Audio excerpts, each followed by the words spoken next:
Assalamualaikum warahmatullahi wabarakatuh. Waalaikumsalam warahmatullahi wabarakatuh. Perkenalkan anggota kami yang beranggotakan saya sendiri Muhammad Rian Alfitri dengan NIM A210190069 dan Laila Sakbiati Syahra dengan NIM A210190074 dan Sheila Amelia dengan NIM A210190076 dan Septi Tadrianingsih dengan NIM A210190085 dan Ramadhani Putri Apipah dengan NIM A210190086. Kami di sini akan membahas tentang kurikulum 2013. Kurikulum 2013 bisa juga disebut dengan K13, adalah kurikulum yang berlaku dalam sistem pendidikan Indonesia. Kurikulum ini merupakan kurikulum tetap diterapkan oleh pemerintah untuk menggantikan kurikulum 2006 yang sering disebut juga KTSP yang telah berlaku selama kurang lebih 6 tahun. Kurikulum 2013 masuk dalam masa percobaan pada tahun 2013 dengan menjadikan beberapa sekolah menjadi sekolah rintisan. Penjelasan lebih lanjut akan dijelaskan oleh Septi dan teman-teman. Dipersilakan. Oke.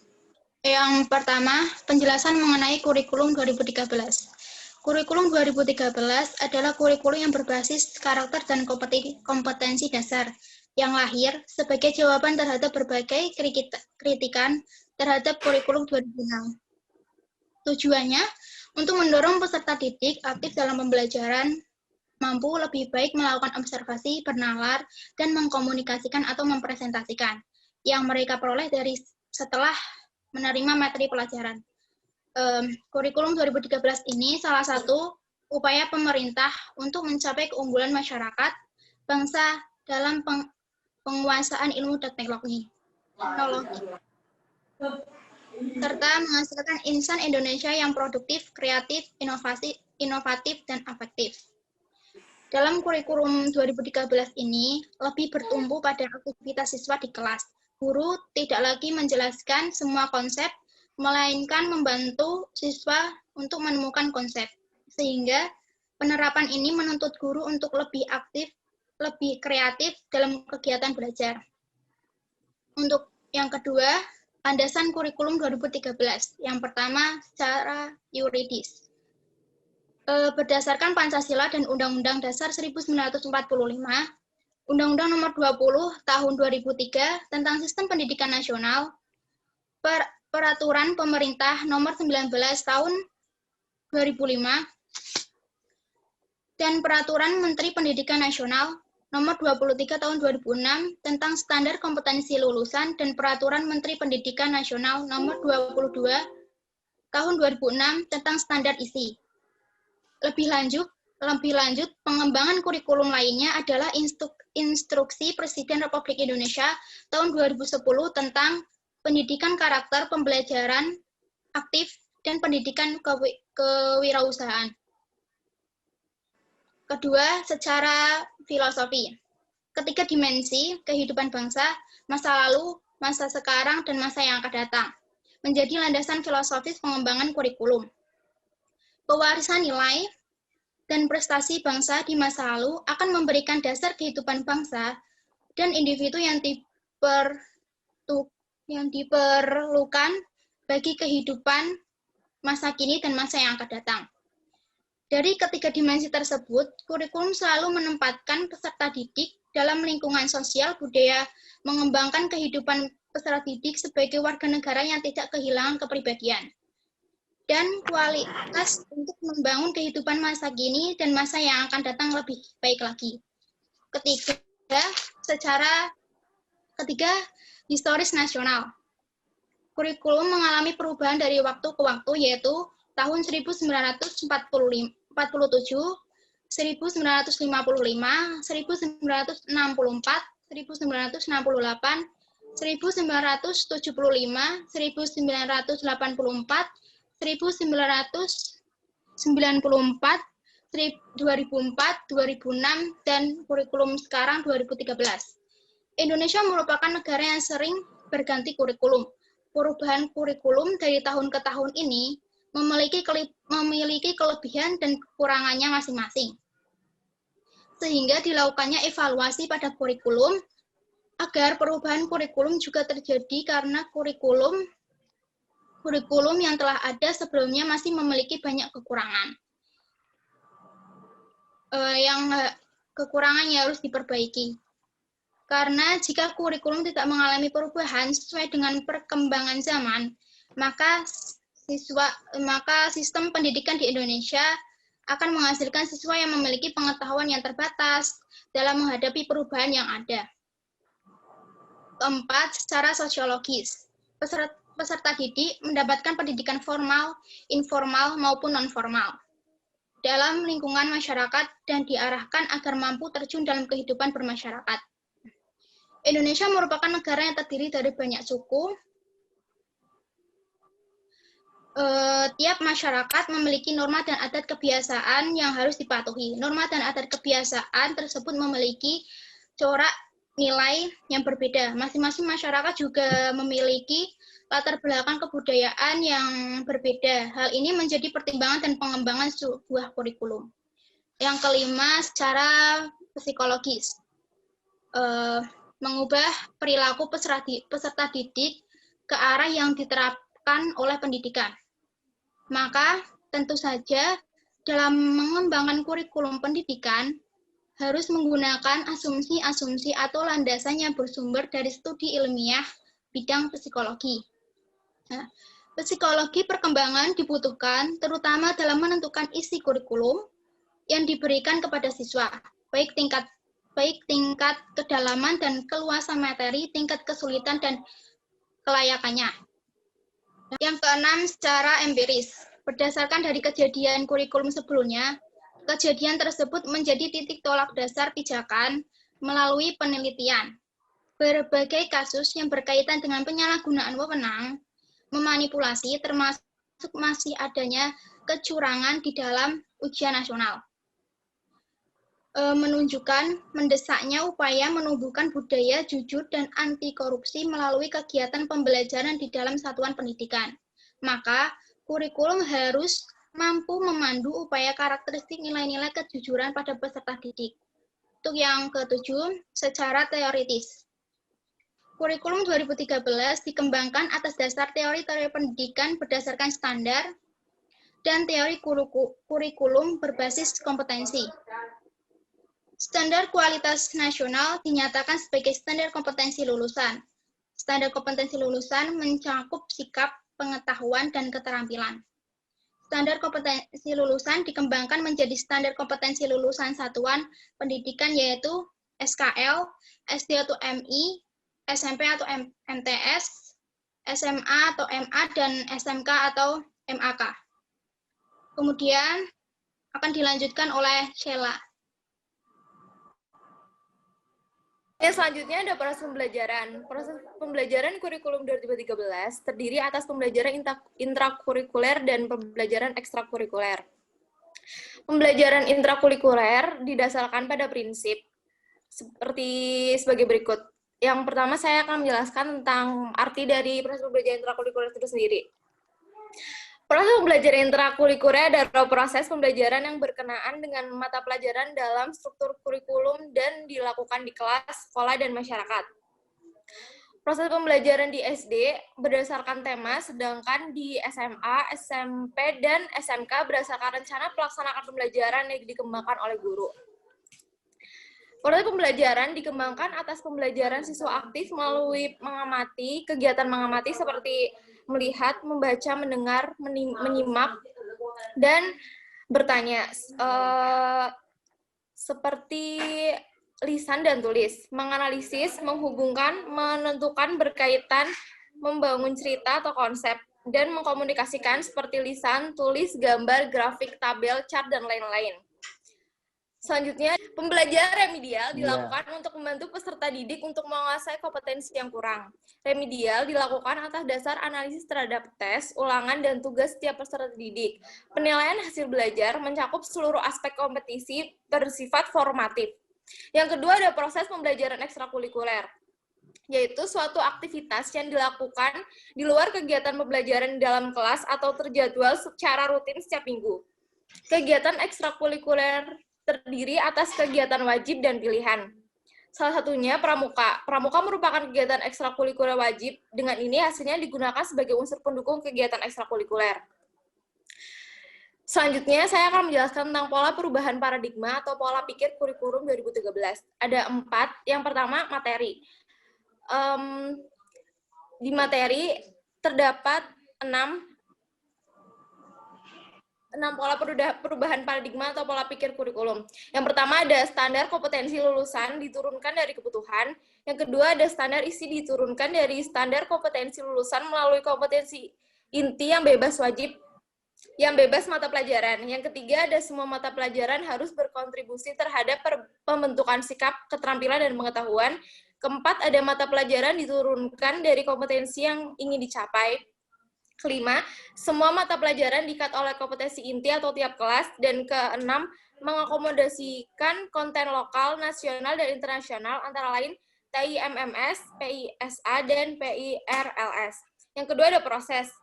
Proses di pola perubahan paradigma ada 4. Yang pertama ada sikap dan perilaku. Yang kedua ada proses. Sikap dan perilaku.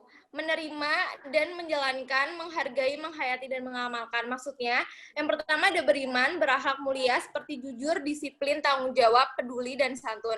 Rasa ingin tahu yang tinggi, estetika, percaya diri, dan motivasi internal. Yang kedua ada toleransi, gotong royong, kerjasama, dan musyawarah. Dan yang terakhir ada pola hidup sehat, ramah lingkungan, patriotik, dan cinta perdamaian. Yang kedua ada pengetahuan. Pengetahuan di sini maksudnya kita mengetahui ilmu pengetahuan, teknologi, seni, dan budaya. Seperti kita mengetahui tentang manusia, bangsa, negara, tanah air, dan dunia. Yang ketiga menggunakan pendekatan saintifik atau karakteristik kompetensi sesuai jenjang, seperti SD, SMP, SMA, dan SMK. Di jenjang SD kita mempelajari tematik dan terpadu, SMP kita mempelajari tematik terpadu, IPA dan IPS, dan SMA kita mempelajari tematik dan mapel. Yang terakhir ada mengutamakan discovery learning dan project based learning. Yang ketiga ada kompetensi inti. Memahami dan menerapkan pengetahuan faktual, konseptual, prosedural dalam ilmu pengetahuan, teknologi, seni budaya, dan humaniora dengan wawasan kemanusiaan, kebangsaan, dan kenegaraan. Yang terakhir ada penilaian berbasis tes dan non-tes. Maksudnya menilai proses dan output dengan menggunakan authentic assessment. Raport memuat penilaian kuantitatif tentang pengetahuan dan deskripsi kualitatif tentang sikap dan keterampilan kecukupan. Selanjutnya akan dijelaskan oleh Ramadhani Putri Afifah. Saya akan menjelaskan karakteristik kurikulum 2013. Yang pertama, mengembangkan keseimbangan antara pengembangan sikap, keagamaan, dan sosial, rasa ingin tahu, kreativitas kerja sama dengan kemampuan intelektual, dan juga psikomotorik. Yang kedua, sekolah tidak terpisah dari masyarakat karena kurikulum memberikan pengalaman belajar terencana di mana peserta didik menerapkan apa yang dipelajari di sekolah ke masyarakat dan memanfaatkan masyarakat sebagai sumber belajar. Yang ketiga, mengembangkan keterampilan menerapkan untuk setiap pengetahuan yang dipelajari di kelas dalam berbagai situasi di sekolah dan masyarakat, sehingga memiliki kesempatan yang luas untuk menghilangkan verbalisme. Yang keempat, sederhana dalam struktur kurikulum. Dalam jumlah mata pelajaran dan KD yang harus dipelajari, peserta didik dapat memberi waktu yang cukup leluasa untuk mengembangkan berbagai sikap dan keterampilan. Yang kelima, isi kurikulum yaitu kompetensi yang dinyatakan dalam bentuk kompetensi inti atau KI. Kelas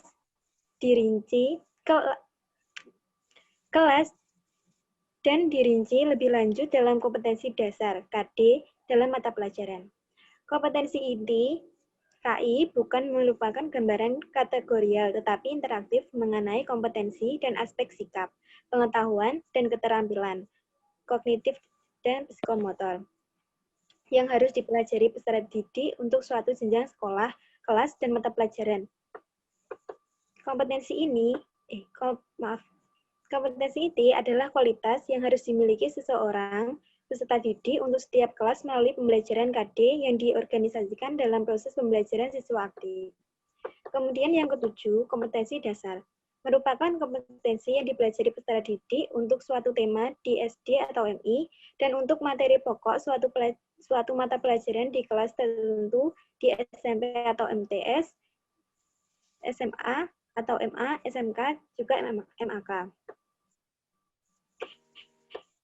Yang kedelapan, kompetensi dasar. Di jenjang pendidikan dasar diutamakan pada ranah sikap, sedangkan pada jenjang pendidikan menengah berimbang dengan pada kemampuan intelektual atau kemampuan kognitif yang tinggi. Yang kesembilan, kompetensi inti menjadi unsur pengorganisasian atau organizing elements. Kompetensi dasar di mana semua KD dan proses pembelajaran dikembangkan untuk mencapai kompetensi yang dinyatakan dalam kompetensi inti. Yang ke-10, kompetensi dasar dikembangkan didasarkan pada prinsip akumulatif, saling memperkuat atau reinforce, dan memperkaya atau enrich antar mata pelajaran dan jenjang pendidikan, organisasi horizontal dan vertikal. Yang ke-11, silabus dikembangkan sebagai rancangan belajar untuk suatu tema. Dalam silabus tercantum. Kemudian, permasalahan terkait implementasi kurikulum 2013. Persoalan-persoalan yang muncul antara lain, yang pertama, guru belum memahami implementasi kurikulum 2013 yang seharusnya. Kemudian, kurangnya buku panduan pelajaran dari pemerintah. Yang ketiga, buku siswa belum dapat disediakan dengan cukup. Yang keempat, sistem rapor. Yang kelima, keberatan orang tua siswa berkaitan dengan adanya kata-kata kasar dari buku panduan kurikulum 2013. Yang keenam, terdapat beberapa daerah yang memaksakan diri dalam pelaksanaan kurikulum 2013. Yang ketujuh, penghapusan mata pelajaran TIK atau Teknologi Informasi dan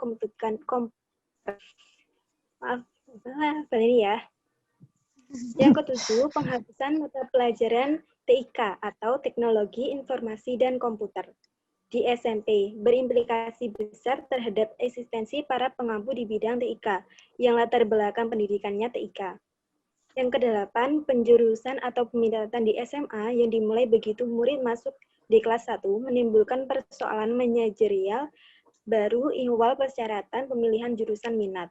Yang kesembilan, soal penambahan jam pelajaran di semua jenjang pendidikan juga inkonsisten antara latar belakang penambahan dan penerjemahan yang dalam struktur kurikulum. Terkait dengan permasalahan yang dijumpai dalam implementasi kurikulum tersebut, Menteri Pendidikan dan Kebudayaan Republik Indonesia memberikan 3 hal yang menjadi poin monitoring dan evaluasi dalam kurikulum 2013, yaitu pertama mengenai buku, kedua tentang proses pelaksanaan pembelajaran, dan ketiga menyangkut kemampuan guru. Evaluasi terhadap buku diperlukan agar terdapat perbaikan di periode berikutnya, sebab buku dalam kurikulum bersifat model yang harus diidealkan dengan tujuan kurikulum. Kemudian, sementara untuk guru, Kementerian berharap memiliki rapor penilaian seluruh guru penilaian dapat diperoleh melalui pelatihan-pelatihan yang sudah dilakukan. Evaluasi, ujar Mendikbud, juga akan mempersiapkan pendampingan terhadap para guru. Sedangkan tahap ketiga untuk kompetensi. Para guru akan diukur rasionalitasnya terhadap kurikulum, berapa nilainya, terhadap bagaimana analisis mengajar materinya, bagaimana dia menyusun rencana pembelajaran. Sementara itu, dari pihak Dinas Pendidikan setempat, akan beberapa tindakan seperti pendataan guru yang valid sehingga penempatan tenaga pendidik lebih tepat sesuai dengan kebutuhan. Pengadaan pelatihan implementasi kurikulum pada guru pada tingkat kabupaten dan atau sekolah agar seluruh guru memahami kurikulum 2013 secara utuh. Pengalokasian dana untuk pengadaan buku panduan dan buku siswa agar implementasi kurikulum dapat berjalan dengan lancar. Kemudian akan dilanjutkan oleh Laila Sabaniati. Dalam kurikulum 2013 atau dalam sebuah kurikulum pasti tentunya ada kekuatan dan kelemahan kurikulum. Pertama-tama saya akan menjelaskan tentang kekuatan kurikulum 2013. Yang pertama, mendorong kreativitas dan inovasi anak didik sebagai pengembangan karakter dalam program studi yang ada. Tujuan dari kurikulum pendidikan baru ini diharapkan bisa tercapai meskipun menyisakan berbagai masalah sistem, baik positif maupun negatif. Tetapi hendaknya pemerintah mampu mengambil kebijakan terbaik yang meminimkan resiko negatifnya. Yang kedua, pendidikan karakter yang penting untuk diintegrasikan menjadi satu, seperti pendidikan budi pekerti. Dan karakter harus diintegrasikan ke semua program studi. Yang ketiga, tidak ada perbedaan antara anak kota dan anak desa. Asumsi dari kurikulum 2013 ini adalah tidak ada perbedaan yang membedakan antara anak desa dan anak kota. Anak di desa cenderung tidak diberi kesempatan untuk memaksimalkan potensi mereka. Potensi siswa perlu dirangsang dari awal, misalnya melalui jenjang pendidikan anak usia dini. Dari dalam kurikulum 2013 tidak ada perbedaan yang membedakan hal tersebut. Terus saya akan menambahkan sedikit tentang kekuatan kurikulum yang keempat, yaitu guru harus dipacu kemampuannya melalui pelatihan-pelatihan dan pendidikan calon guru untuk meningkatkan kecakapan profesional secara terus-menerus. Misalnya, di Singapura dalam setahun, guru berhak mendapatkan pelatihan selama 100 jam. Sementara di Indonesia, tagihan hanya mendapatkan sertifikat. Oleh karena itu, pemerintah akan memaksimalkan untuk memberikan pelatihan-pelatihan kepada guru agar mereka semakin profesional dalam menjalankan tugas mereka sebagai guru. Kemudian, saya akan menjelaskan tentang kelemahan kurikulum 2013. Yang pertama, pengembangan kurikulum hanya didasarkan pada orientasi pragmatis dan tidak didasarkan dari evaluasi KTSP. Kurikulum 2013 ini bertentangan dengan Undang-Undang Nomor 20 Tahun 2003 tentang Sistem Pendidikan Nasional, karena penekanan pengembangan kurikulum hanya didasarkan pada orientasi pragmatis. Selain itu, kurikulum 2013 tidak didasarkan pada evaluasi dari pelaksanaan kurikulum tingkat satuan pendidikan atau KTSP 2006. Sehingga dalam pelaksanaannya bisa membingungkan guru dan pemangku pendidikan. Yang kedua, guru tidak pernah dilibatkan langsung dalam proses pengembangan kurikulum 2013. Guru juga tidak pernah, pemerintah seolah-olah guru dan siswa mempunyai kapasitas yang sama. Yang ketiga, tidak adanya keseimbangan antara orientasi proses pembelajaran dan hasil dalam kurikulum 2013. Keseimbangan sulit dicapai karena kebijakan ujian nasional atau UN masih diberlakukan. UN hanya mendorong orientasi pendidikan pada hasil dan sama sekali tidak memperhatikan proses pembelajaran. Hal ini berdampak pada dikesampingkannya mata pelajaran yang tidak diujikan dalam ujian nasional. Padahal mata pelajaran non-UN juga memberikan kontribusi yang besar untuk mewujudkan tujuan pendidikan. Dan yang terakhir, pemerintah mengintegrasikan mata pelajaran IPA dan IPS dalam mata pelajaran Bahasa Indonesia untuk jenjang pendidikan dasar. Sekian dari saya. Yang akan dilanjut oleh Raihan untuk memberi kesimpulan.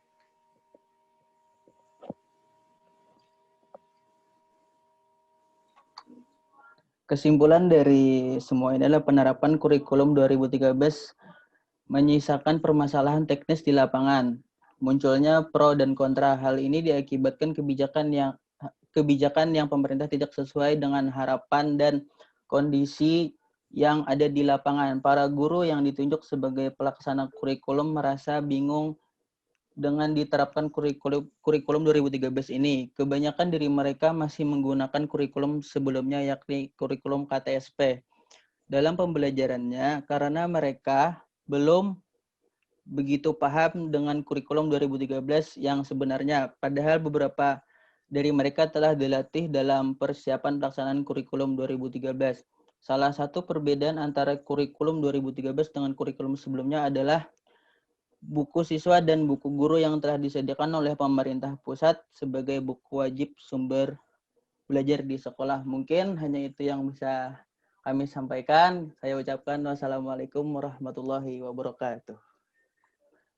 Waalaikumsalam warahmatullahi Assalamualaikum wabarakatuh. warahmatullahi wabarakatuh.